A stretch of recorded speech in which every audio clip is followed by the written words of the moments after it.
నిన్న JNTH 3132 BTech results declare చేయటం అయితే జరిగింది. మనం పోల్ కండక్ట్ చేసాం. పేపర్ వాల్యుయేషన్ ఎలా జరిగిందని చెప్పేసి. సో, దాని గురించి చెప్తాను. ఇక ఆ తర్వాత వచ్చేసరికి ఈ ఎగ్జామ్స్ మళ్ళీ 3132 బీటెక్ సప్లీ ఎగ్జామ్స్, ఇక 32 బీటెక్ రెగ్యులర్ ఎగ్జామ్స్ ఎప్పుడుంటాయి అని అడుగుతున్నారు. దాని గురించి చెప్తాను. అలాగే జేఎన్‌టీహెచ్ 41 బీటెక్ రిజల్ట్స్ గురించి, పేపర్ వాల్యుయేషన్ గురించి కూడా ఇప్పుడు చెప్తాను. ముందుగా అయితే ఇంతవరకు ఈ ఛానల్ సబ్స్క్రైబ్ చేసుకున్న వాళ్ళు ఎవరైనా ఉన్నట్టయితే సబ్స్క్రైబ్ చేసుకోండి. ఈ వీడియోని లైక్ చేయండి, షేర్ చేయండి. మీకు గనక నాతో మాట్లాడాలంటే కాల్ మీ ఫోర్ ద్వారా కాల్ చేయండి. తెలుగు ఇంజినీరింగ్ ఎడ్యుకేషన్ టెలిగ్రామ్ ఛానల్‌లో జాయిన్ అవ్వండి. ఈ వీడియోకి ఒక హైప్ ఇవ్వండి. ఇక టాపిక్‌లోకి వెళ్ళే ముందు 3132 బీటెక్ పేపర్ వాల్యుయేషన్ ఎలా జరిగిందని చెప్పేసి పోల్ కండక్ట్ చేశా. 4 ఆప్షన్స్ ఇచ్చాను ఎప్పటిలాగా. Easy I pass, tough but I pass, medium I failed అని. ఇక్కడ మీరు చూసినట్టయితే ఈజీ ఐ పాస్డ్ అని 62% మంది పోల్ చేశారు. ఐ ఫెయిల్డ్ అని ఓన్లీ 17%. ఓవరాల్‌గా చూసుకుంటే 3132 బీటెక్ పేపర్ వాల్యుయేషన్ పోయిన సంవత్సరంలా కాకుండా ఈ సంవత్సరం బాగానే లిబరల్‌గానే జరిగింది. చాలామంది కామెంట్‌లో కూడా టెన్షన్ పడినా రిజల్ట్స్ రాలేదని చెప్పేసి మొత్తానికైతే అన్నీ క్లియర్ అయిపోయినాయని చెప్పేసి కొంతమంది, పేపర్ వాల్యుయేషన్ బాగానే జరిగిందని చెప్పేసి కొంతమంది పెట్టడం అయితే జరిగింది. పేపర్ వాల్యుయేషన్ ఓవరాల్‌గా 3132 బీటెక్‌ది రెగ్యులర్ అయినా కానివ్వండి, సప్లీ అయినా కానివ్వండి చాలా బాగా ఈజీగా జరిగింది. అది మైనర్‌తో సహా. ఇక నెక్స్ట్ ఈ 3132 బీటెక్ ఎగ్జామ్స్ ఎప్పుడుంటాయి? ఇక ఈ 32 బీటెక్ రెగ్యులర్ ఎగ్జామ్స్ వచ్చేసరికి 16th ఏప్రిల్ 2026 నుంచి 30 ఏప్రిల్ 2026 వరకు జరుగుతాయి. వాటితో పాటు ఈ 3132 బీటెక్ సప్లీ ఎగ్జామ్స్ కూడా ఉంటాయన్నమాట. 17th నుంచి ఈ 31 సప్లీ ఎగ్జామ్స్ అనేవి ఏప్రిల్‌లో 2026లో జరిగేదానికి ఛాన్స్ ఉంటుంది. అయితే మీరు బాధపడతా ఉండొచ్చు ఫెయిల్ అయ్యామని చెప్పేసి. కానీ ఫెయిల్ అయిన దానికి ఈసారి కొంచెం మంచిగా రాసుకుంటే మీకు ఎక్కువ పాయింట్లు పెరిగేదానికి ఛాన్స్ ఉంటుంది. మీలో ఎంతమందికి ఎక్కువ పాయింట్లు వచ్చాయి 31లో? 32లో ఎక్కువ పాయింట్లు ఎంతమందికి వచ్చాయి? 31లో పాస్ అయితే తక్కువ పాయింట్లు ఎంతమందికి వచ్చాయో కింద కామెంట్ సెక్షన్‌లో తెలియజేయండి. చాలామంది అడుగుతున్నారు ఆర్‌సీఆర్, వీసీవీ ఇలాంటివి పెట్టుకోవచ్చా? దీనికి సంబంధించిన వీడియో నేను సెపరేట్‌గా చేస్తాను. ఇక ఇంతవరకు 3132 బీటెక్ రిజల్ట్స్ సంబంధించిన నెక్స్ట్ వివరాలు ప్లస్ నెక్స్ట్ సప్లీ ఎగ్జామ్ సంబంధించిన వివరాలు. ఇక 41 బీటెక్ గురించి మాట్లాడుకుందాం. 41 బీటెక్ పేపర్ వాల్యుయేషన్ కూడా కంప్లీట్ అయిపోవడం అయితే జరిగింది. మరి మార్క్స్ ఎంట్రీ ప్రాసెస్ ఇప్పుడు దాకా ఉండదు. అయితే నేను ఆల్రెడీ చెప్పాను. కంట్రోలర్ ఆఫ్ ఎగ్జామినేషన్ మారినప్పుడల్లా మీకు ఈ ఫార్మాట్‌లో చేంజ్ అవుతుందని చెప్పేసి మొత్తానికి జేఎన్‌టీహెచ్ బోనీ కొట్టడం జరిగింది 3132 బీటెక్ రిజల్ట్స్ రూపంలో. 41 బీటెక్ రిజల్ట్స్ కూడా నాకు తెలిసి ఈ వీక్‌లో ఖచ్చితంగా అయితే ఏ శుక్రవారమో రిలీజ్ చేసేదానికి ఛాన్స్ ఉంటుంది.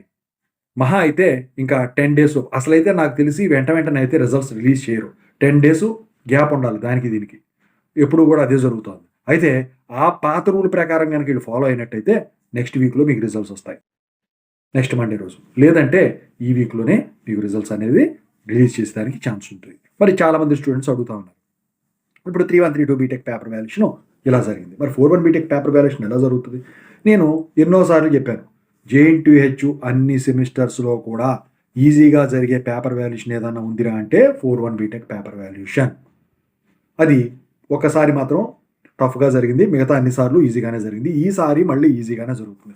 మీరు ఒకటే గమనించాలి. ఇంతకుముందు వరకు ఒక 3 ఇయర్స్ వరకు వీళ్ళు ఆన్‌లైన్ పేపర్ వాల్యుయేషన్ కూడా తీసుకొచ్చారు ఆఫ్‌లైన్‌తో పాటు. కానీ నేను ఈసారి ఆన్‌లైన్ పేపర్ వాల్యుయేషన్ తీసేశారు. ఆఫ్‌లైన్ జరిగిందని చెప్పాను. ఆఫ్‌లైన్ పేపర్ వాల్యుయేషన్ జరగడం వల్ల 3132 బీటెక్ పేపర్ వాల్యుయేషన్ చాలా ఈజీగా జరిగిందని చెప్పేసి ఇప్పుడు పాత రోజులు గుర్తు చేస్తా ఉంది. అలాగే 41 బీటెక్ పేపర్ వాల్యుయేషన్ కూడా ఆఫ్‌లైన్‌లో జరిగింది కాబట్టి మీకు ఖచ్చితంగా అయితే పాస్ అయ్యే విధంగా కాదండి, పాయింట్లు ఎక్కువ వచ్చే విధంగా కూడా మీకు పేపర్ వాల్యుయేషన్ జరుగుతుందని చెప్పేసి ఖచ్చితంగా అయితే నేను చెప్పగలను. ఇంకోటేంటంటే చాలామంది ఫ్యాకల్టీ ఈ పేపర్ వాల్యుయేషన్‌కి యూనివర్సిటీకి పోవడానికి ఇష్టపడట్లేదు. ఇంతకుముందు ఆన్‌లైన్‌లో చేసేవాడు. ఎందుకంటే ఇష్టపడట్లేదంటే డబ్బులొస్తాయి అంటే ఎవరు వద్దనరు కదా! అంటే డబ్బులెప్పుడో 6 నెలల తర్వాత వస్తాయి. ఆయన ఇప్పుడెప్పుడు పోతారని అది కూడా అనుకోరు. డబ్బులొస్తున్నాయంటే ఎప్పుడైనా వచ్చినట్టే. అయితే ఇక్కడేంటంటే మీరు గమనించాల్సిన విషయం, ఇప్పుడు క్యాంపైన్ టైమ్ అండి. కాలేజీలన్నీ కూడా అడ్మిషన్స్ మీద కాన్సంట్రేట్ చేస్తాయి. ఇప్పుడు ఫ్యాకల్టీకొచ్చే ఆదాయాలు అంటే ఇప్పుడు ఎలాంటి పేమెంట్స్ ఏవైతే ఉంటాయో పేపర్ వాల్యుయేషన్ ద్వారా వాటి గురించి ఎవరు ఆలోచించరు.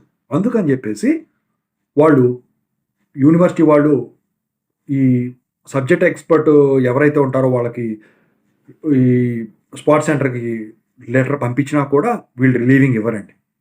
వీళ్ళు ఏం చేస్తారంటే అడ్మిషన్లు పంపిస్తారు. ముఖ్యంగా ఇదంతా ఎక్కడ జరుగుతూ ఉంది? పల్లెటూరులోనూ, టౌన్స్‌లో జరుగుతూ ఉంది. సిటీస్‌లో కూడా ఈ మధ్య కొన్ని కాలేజీలు ఈ విధంగానే చేస్తా ఉన్నాయి కానీ అంత ఇదిగా కాదు. అయితే ఇక పేపర్ వాల్యుయేషన్ చేసేవాళ్ళు ఎవరు? సిటీలో దగ్గరలో ఉండే కాలేజీ ఫ్యాకల్టీ ఎవరైతే ఉంటారో వాళ్ళని ఆ కాలేజీల వాళ్ళు రిలీవ్ చేస్తారు. వాళ్ళు కూడా రిలీవ్ కాలేదనుకోండి. మరి అప్పుడు పరిస్థితి ఏంటి? ఎందుకు చెప్తున్నానో చెప్తాను మీకు. అప్పుడు యూనివర్సిటీలో ఉన్న ఫ్యాకల్టీయే ఈ పేపర్ వాల్యుయేషన్ అనేది చేస్తారు. ఇక్కడ మీరు ఒకటి గమనించాలి. ఒకడు ఒక 10 పేపర్లు స్ట్రిక్ట్‌గా చేస్తాడు. ఒక 20 చేసే ఓపిక కొంతమందికి ఉండొచ్చు. 30 కూడా చేసే ఓపిక ఉండొచ్చు. అదే 100లోకెళ్తే ఎవరికైనా గానీ దాని మీద ఇరిటేషన్ అనేది వస్తదనమాట. అప్పుడు కొంచెం పేపర్ వాల్యుయేషన్ అనేది లిబరల్‌గా జరగటం అయితే జరుగుతుంది. లిబరల్‌గా ఎందుకు జరుగుద్దని మీరు అంటున్నారు అని మీరు అడగొచ్చు. ఇక్కడ మీరు గమనించాల్సిన విషయం ఉంది. బాగా రాసిన పేపర్లు చదవకుండా గనక ఫెయిల్ చేసినట్టయితే స్టూడెంట్స్‌తో ఖచ్చితంగా ప్రాబ్లమ్ అవుతాయి. ఛాలెంజ్ వాల్యుయేషన్ ఇలాంటివి పెట్టినప్పుడు. అదే యావరేజ్‌గా రాసిన దానికి మార్కులు ఎక్కువేసినా కూడా ఎక్కువ వస్తే పాజిటివ్‌గా జరిగితే ఎవరు రియాక్ట్ కారు. నెగెటివ్‌గా జరిగితేనే ఎవరైనా రియాక్ట్ అవుతారు. అందుకని చెప్పేసి ఇట్లాంటివి జరుగుతా ఉంటాయన్నమాట ప్రతి చోట కూడా. సో, అందుకనే ఎక్కువ మంది కూడా దీన్నే ప్రిఫర్ చేస్తా ఉంటారు. సో, ఇలా చేయటానికే, పాస్ చేయటానికే. అందుకని చెప్పేసి నేను పేపర్ వాల్యుయేషన్ ఈసారి కూడా ఈజీగా ఉండేదానికి ఛాన్స్ ఉంటుంది అని చెప్పడం అయితే జరుగుతా ఉంది. ఎక్కువ శాతం మంది ఈసారి 4-1 బీటెక్‌లో ఎక్కువ పాయింట్లు వచ్చే విధంగా అయితే ఉంటుందన్నమాట.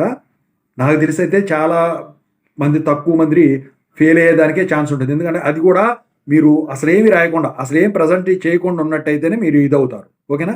ఇంకా ఈ కీ పేపర్ ఏదైతే ఉంటదో అది దగ్గర పెట్టుకొని ఒకసారి చూసుకున్న తర్వాత ఒక 10 పేపర్లు, 20 పేపర్లు చూసుకున్న తర్వాత కొత్త వాళ్ళైనా సరే, పాత వాళ్ళైనా సరే, ఎక్స్‌పీరియన్స్‌డ్ వాళ్ళైనా సరే వాళ్ళకి అవగాహన వచ్చేస్తది దాని మీద. అప్పుడు ఇక 21 బుక్‌లెట్ నుంచి వాడు కీ పేపర్‌తో పని లేదు. ఆన్సర్‌లు గుర్తుండిపోతాయి. క్వెషన్ పేపర్ చూడటం. క్వెషన్ పేపర్ మాత్రం పక్కన ఉండాల్సింది ఎప్పుడు. క్వెషన్ నంబర్ చూడటం, వీళ్ళు ఏం రాసాడో చూడటం, దానికి మార్కులేసేయడం ఇదే జరుగుతదనమాట ఎక్కడైనా కానివ్వండి. దాన్ని బట్టి వాళ్ళ ఎక్స్‌పీరియన్స్ అనేది చూపిస్తారు. అదే కొత్తగా జాయిన్ అయిన ఫ్రెషర్స్ ఫ్యాకల్టీ అయితే కొంచెం పట్టి చూస్తారు. ఏం చూసినా కూడా మొత్తానికి కూడా పాస్ చేయడానికి చూస్తున్నారు వాళ్ళ రోజు. ఎందుకంటే అడ్మిషన్‌లనేయి చాలా తక్కువుంటున్నాయి. అది కూడా కాకుండా అఫిలియేటెడ్ చాలా తక్కువున్నాయి. అటానమస్‌లు ఎక్కువైపోయినాయండి ఎక్కడ చూసినా కూడా. ఒక జేఎన్‌టీహెచ్చే కాదు అన్ని చోట్ల కూడా. ఓవరాల్‌గా అయితే ఈ జేఎన్‌టీహెచ్ 4-1 బీటెక్ పేపర్ వాల్యుయేషను ఎలా జరిగింది? ఈ మార్క్స్ ఎంట్రీ సంగతి ఏంటి? ఈ రిజల్ట్స్ సంగతి ఏంటి? అన్నదానికి ఇదనమాట. మీరు గమనించారో లేదో ఈ పీఈ సెట్, ఈ సెట్ వీటి షెడ్యూల్ రిలీజ్ అయిపోయిన తర్వాత అప్పుడు ఈ రిజల్ట్స్ అనేవి డిక్లేర్ చేయడం జరిగింది. అసలైతే 1112 బీఫార్మసీ రిజల్ట్స్ డిక్లేర్ కావాల్సింది. మరి ఈ 4-1 బీటెక్ కన్నా ముందు అది రిలీజ్ చేస్తారా, ఇది రిలీజ్ చేస్తారా అని చెప్పేసి అందరూ కూడా ఎదురు చూస్తా ఉన్నారు. ఎందుకంటే పేపర్ వాల్యుయేషను, మార్క్స్ ఎంట్రీ వాటి గురించి మాత్రమే ఏమన్నా అంతవరకు ఉంటది గానీ, నాకు తెలిసి రిజల్ట్స్ అనేది మాత్రం వాళ్ళ ఇష్టం వచ్చినట్టు వాళ్ళకి ఓపిక ఉన్నప్పుడు రిలీజ్ చేసుకుంటారు. అంటే వాళ్ళ షెడ్యూల్‌ని బట్టి. ఓవరాల్‌గా ఇదండి.